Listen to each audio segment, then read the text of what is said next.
Hello everyone, welcome back to our channel. तो last video में हमने देखा कि अगर आप गेट फिजिक्स 2023 के लिए अप्लाई करना चाहते हो तो आपको कौन कौन सी बातें पता होनी चाहिए। तो सबसे पहली बात तो ये थी कि एलिजिबिलिटी क्राइटेरिया, कि आप अप्लाई कर सकते हो कि नहीं कर सकते हो।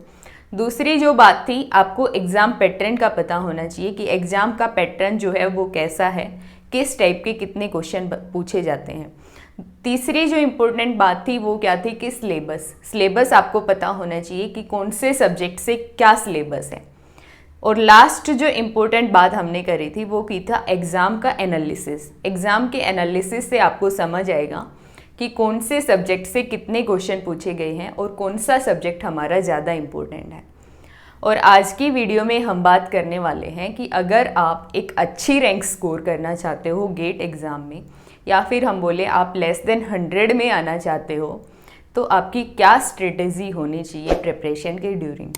तो ये कुछ इम्पोर्टेंट पॉइंट्स हमने लिखे हैं, इनका डिटेल डिस्कशन हम करने वाले हैं। तो लास्ट वीडियो में भी हमने बोला था कि अगर आपको लेस देन 100 में आना है तो 60+ स्कोर आपको करना है। 60 मार्क्स से ज़्यादा स्कोर आपका होना चाहिए। और 60 मार्क्स से ज़्यादा स्कोर आपका कब होगा? जब आप 80 to 90% सिलेबस कवर करते हो। तो 80 to 90% सिलेबस कवर करने का मतलब क्या है? अपना 100 में से 60+ स्कोर होना चाहिए। अपने क्वेश्चन होते हैं 65, तो 65 में से अप्रोक्स 50 to 55 क्वेश्चंस है ना, वो हम अटेम्प्ट करके आए। कुछ नेगेटिव मार्किंग भी हमारी जाएगी, मतलब अप्रोक्स 50 क्वेश्चन तो आपको अटेम्प्ट करने ही हैं। और 65 कैसे डिवाइडेड है अपने 10 + 55 में, ठीक है। तो 55 में से तो 50 हम अटेम्प्ट कर नहीं पाएंगे। तो मेन फोकस करने की बात यहाँ पे क्या है कि ये 10 क्वेश्चन है ना, इन पे भी आपको ध्यान देना है। तो ये मैंने लिखा है जनरल अवेयरनेस प्लस इंग्लिश के क्वेश्चन अपने होते हैं, इनको आपको अवॉइड नहीं करना है, डू नॉट अवॉइड। तो ये क्वेश्चंस जो है वो भी आपके अटेम्प्ट होने चाहिए, तभी आप 50 क्वेश्चंस अटेम्प्ट कर पाओगे गेट एग्ज़ाम में। तो इनकी प्रिपरेशन की अगर मैं बात करूं तो यहाँ पे क्या होना चाहिए, आप PYQs देख लो। गेट के PYQs में जिस टाइप के क्वेश्चन पूछे गए हैं ना ए पार्ट से, ये जो 10 क्वेश्चन हैं वो किस टाइप के क्वेश्चन हैं, अगर आप उनको सोल्व करके देखते हो और आपके ग्रेटर देन 7 to 8 मार्क्स आते हैं उन क्वेश्चंस में, तो हम बोल सकते हैं कि ये जो पार्ट है इस पर आपको ज़्यादा फोकस करने की ज़रूरत नहीं है। और अगर आपके 10 मार्क्स आप इजीली स्कोर कर पाते हो ना, तो इस पे फोकस करने की ज़रूरत है ही नहीं, ठीक है। फिर अपना फिजिक्स पे फोकस करो आप। और अगर हम बोले 7 से भी लेस आप स्कोर कर पा रहे हो ना, तो यहाँ पे आपको फोकस करने की ज़रूरत है। इसको आप बिल्कुल भी अवॉइड मत करो उस टाइम पे। तो आप तैयारी कैसे कर सकते हो इस ए पार्ट के लिए? सिलेबस जो है क्या होता है गेट एग्ज़ाम के लिए, जो ए पार्ट है अपना, उसका मैं टेलीग्राम पे आपको शेयर कर दूंगी। अपना टेलीग्राम चैनल आप ज्वाइन कर लो, ये सिलेबस मैं शेयर कर दूंगी। तो आपको तैयारी कैसे करनी है, जो भी सिलेबस में टॉपिक मेंशन है ना, उनको यूट्यूब पे सर्च करो।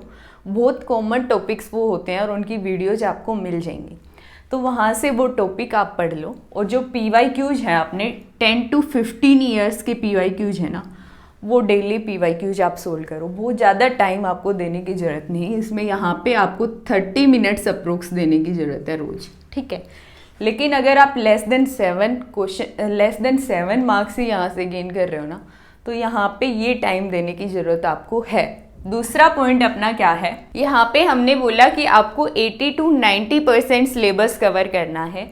तो जनरली स्टूडेंट्स गलती क्या करते हैं कि वो सिलेबस को ही कंप्लीट करने में लगे रहते हैं और रिवीजन पे ज़्यादा फोकस नहीं करते।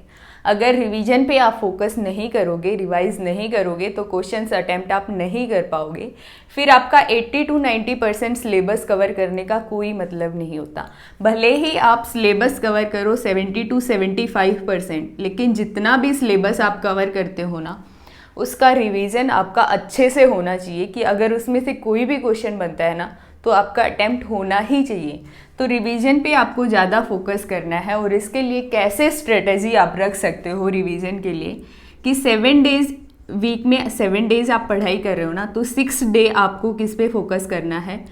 स्टडी पे, मतलब सिलेबस पे आपको फोकस करना है। जो भी सिलेबस आप कवर करोगे उस पे आपको फोकस करना है। और एक दिन आपको क्या करना है, जो भी आपने 6 डे में कवर किया ना उसका क्या करना है, रिवीजन करना है। तो ऐसे आपको तैयारी करनी है, इससे आपका रिवीजन साथ साथ होता रहेगा। तो जो भी 6 डे में आपने पढ़ा उसका 7th डे आपने क्या कर दिया, रिवीजन कर दिया। या आप ऐसे भी रख सकते हो, ये डे अपने हिसाब से चूज कर सकते हो, आपको संडे को रिवीजन करना है, मंडे को करना है, जिस भी डे करना है, ठीक है। तो रिवीजन में आपका इतना टाइम नहीं लगेगा, और यहाँ पे जितनी देर आप पढ़ते हो ना, इतनी देर पढ़ने की भी आपको ज़रूरत नहीं होगी रिवीजन के टाइम पे। कुछ एक्स्ट्रा आप पढ़ना चाहो तो पढ़ सकते हो, लेकिन रिवीजन आपको ज़रूर ही करना है। अगर एक बारी इजीली हो जाता है तो दूसरी बारी आप रिवीजन कर लो, ठीक है, लेकिन एक बार तो पक्का रिवीजन करना है। तीसरा जो इम्पोर्टेंट पॉइंट है वो क्या है कि शॉर्ट नोट्स। जो तीसरी गलती स्टूडेंट्स करते हैं वो क्या करते हैं, शॉर्ट नोट नहीं बनाते। तो जब हम शॉर्ट नोट नहीं बनाएंगे तो एग्ज़ाम के ड्यूरिंग हम सारी बुक्स को या फिर जो भी आपने नोट्स बना रखे हैं उनको सबको तो पलट के दोबारा से रिवाइज नहीं कर पाएंगे। तो शॉर्ट नोट्स जो हैं वो इम्पोर्टेंट हैं, क्योंकि एग्ज़ाम के टाइम पे हमें उन्हें ही रिवाइज करना होता है। तो जो भी आप यहाँ पे 6 डे में स्टडी कर रहे हो ना, उसके लिए शॉर्ट नोट्स आप ज़रूर से बना लो। जो भी आप पढ़ रहे हो उसमें जो इम्पोर्टेंट पॉइंट्स हैं वो आप लिख लो एक नोटबुक में। जो भी फॉर्मूलाज क्वेश्चन सोल्व करने में यूज हो रहे हैं उनको आप लिख लो। तो शॉर्ट नोट्स जो है वो सबसे इम्पोर्टेंट है। नेक्स्ट क्वेश्चन क्या है कि आपको क्वेश्चन प्रैक्टिस पे ध्यान देना है। ऐसा नहीं करना है कि आप सिर्फ थ्योरी ही पढ़ते जा रहे हो। थ्योरी से ज़्यादा जो आपको ध्यान देना है वो प्रैक्टिस पे देना है। और क्वेश्चन प्रैक्टिस आप किसकी करोगे, जो गेट के PYQs है ना वो तो आपको करने ही हैं। और गेट PYQs में आप 15 ईयर्स तक के PYQs कंप्लीट करो। मैं तो बोलूँगी 2000 से लेके और 2022 तक के आप PYQs सोल्व करो। गेट PYQs जो हैं वो सबसे ज़्यादा इम्पोर्टेंट है गेट के एग्ज़ाम के लिए। साथ में नेट के PYQs आप सोल्व कर सकते हो और जेस्ट के PYQs आप सोल्व कर सकते हो। TIFR के जो हैं उनको आप अवॉइड कर दो। TIFR के जो क्वेश्चन रहते हैं वो थोड़े से लेंदी और ट्रिकी क्वेश्चन होते हैं, ऐसे गेट में नहीं पूछे जाएंगे। तो TIFR के आप अवॉइड कर सकते हो। नेट के तो पक्का होने चाहिए, जेस्ट के भी होने चाहिए और गेट के तो मस्ट हैं, ठीक है। तो क्वेश्चन प्रैक्टिस पे आपको ज़्यादा फोकस करना है बजाय कि थ्योरी पे। ऐसा नहीं कह रही हूँ कि थ्योरी नहीं पढ़नी है, थ्योरी भी पढ़नी है, उसी से अपने MSQ क्वेश्चन अटेम्प्ट होंगे, लेकिन प्रैक्टिस क्वेश्चन की ज़्यादा करनी है। नेक्स्ट जो अपना पॉइंट है वो क्या है, वो इसी से रिलेटेड है कि जब भी हम क्वेश्चन प्रैक्टिस कर रहे हैं ना, तो जो कैलकुलेशन है क्वेश्चन में वो हम किससे करें, वर्चुअल कैलकुलेटर से करें। क्योंकि गेट के एग्ज़ाम में जो कैलकुलेटर आपको गिवन होता है वो वर्चुअल कैलकुलेटर गिवन होता है, अपना नॉर्मल कैलकुलेटर नहीं होता है। इसीलिए जो गेट वर्चुअल कैलकुलेटर है उससे आपकी क्वेश्चंस की प्रैक्टिस होनी चाहिए कि कैलकुलेशन जो है वो वर्चुअल कैलकुलेटर से हम कैसे करेंगे। और अगर आपको वर्चुअल कैलकुलेटर यूज करने में दिक्कत आ रही है या फिर आपको समझना है कि कैसे हम वर्चुअल कैलकुलेटर को यूज करते हैं, तो उसके लिए आप कमेंट कर देना। अगर चाहते हो आप तो मैं एक सेपरेट वीडियो वर्चुअल कैलकुलेटर पे बना दूंगी कि उससे हम कैसे कैलकुलेशन करते हैं। लेकिन क्वेश्चन प्रैक्टिस करते टाइम कैलकुलेशन जो है वो हमारी वर्चुअल कैलकुलेटर से ही होनी चाहिए।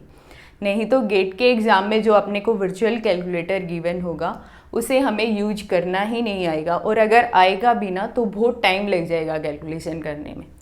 तो नेक्स्ट जो इम्पोर्टेंट पॉइंट है वो अपना क्या है, टेस्ट सीरीज़। तो अगर आप इतना कवर कर रहे हो ना तो आपको टेस्ट सीरीज ज़रूर ज्वाइन करनी चाहिए। कम से कम 2 टेस्ट तो आप गेट के लिए दो, उससे आपको आइडिया लगेगा कि आपको एग्ज़ाम जो है उसमें कैसे टाइम मैनेजमेंट करना है, कौन से क्वेश्चन पहले सोल्व करना आपके लिए ठीक रहेगा, कौन से क्वेश्चन बाद में सोल्व करना ठीक रहेगा। तो कम से कम 2 टेस्ट तो आप दे के देखो, और ये भी अपने वर्चुअल कैलकुलेटर के साथ दे के देखो। लेकिन टेस्ट सीरीज़ पे हमें तभी जाना है जब हम ये वाली चीज़ें जो है वो कवर करते हैं। अगर ये चीज़ें हमारी कवर नहीं हो रही तो टेस्ट सीरीज़ पे आपको नहीं जाना है, ठीक है। सबसे पहले तो ये ही चीज़ें हमें कवर करनी है। नेक्स्ट पॉइंट है अपना स्क्रिबल पैड, कि जब भी आप टेस्ट सीरीज़ या कोई क्वेश्चन सोल्व करते हो, बहुत स्टूडेंट्स की आदत होती है कि वो बहुत बड़ा बड़ा लिखते हैं, खुला खुला सा लिखते हैं। तो जो गेट में आपको स्क्रिबल पैड मिलता है ना वो बहुत छोटा सा होता है और उसमें आई थिंक 8 to 10 पेजेस होते हैं। तो आप प्रैक्टिस करो छोटा छोटा सा लिखने का, ताकि आपकी जो 65 क्वेश्चन है ना वो इसमें कंप्लीट हो जाए, क्योंकि दूसरा स्क्रिबल पैड तो आपको नहीं मिलेगा और ना ही कोई एक्स्ट्रा सीट आपको मिलने वाली है, ठीक है। तो इसमें आपका पेपर सोल्व होना चाहिए। तो जो स्क्रिबल पैड है उसके लिए आप कैसे प्रैक्टिस कर सकते हो, जो अपनी A4 सीट होती है ना उसको 4 हम फोल्ड कर लेंगे जब, तो उस साइज का लगभग आपको स्क्रिबल पैड मिलता है। मतलब 2 A4 सीट जो है ना, या फिर हम बोलें 2.5 A4 सीट में आपका पूरा पेपर सोल्व होना चाहिए जब आप टेस्ट सीरीज दे रहे हो तो, ठीक है। नेक्स्ट जो इम्पोर्टेंट पॉइंट है वो क्या है कि एग्ज़ाम से जस्ट बिफोर मतलब 4 to 5 डेज बिफोर एग्ज़ाम आपका क्या प्लान होना चाहिए। ये जो सारी चीज़ें मैंने बताई है ना, ये 5 डेज बिफोर द एग्ज़ाम आपकी कंप्लीट हो जानी चाहिए। और 5 दिन में आपको क्या करना है, जो भी आपने शॉर्ट नोट्स बनाए हैं ना उनका रिवीजन करना है, मैक्सिमम रिवीजन करना है जितना आप कर सकते हो, तो उतना आप रिवीजन करो। और यहाँ पे 5 डेज बिफोर की हम बात कर रहे हैं, टेस्ट सीरीज भी आपको पहले ही दे लेनी है।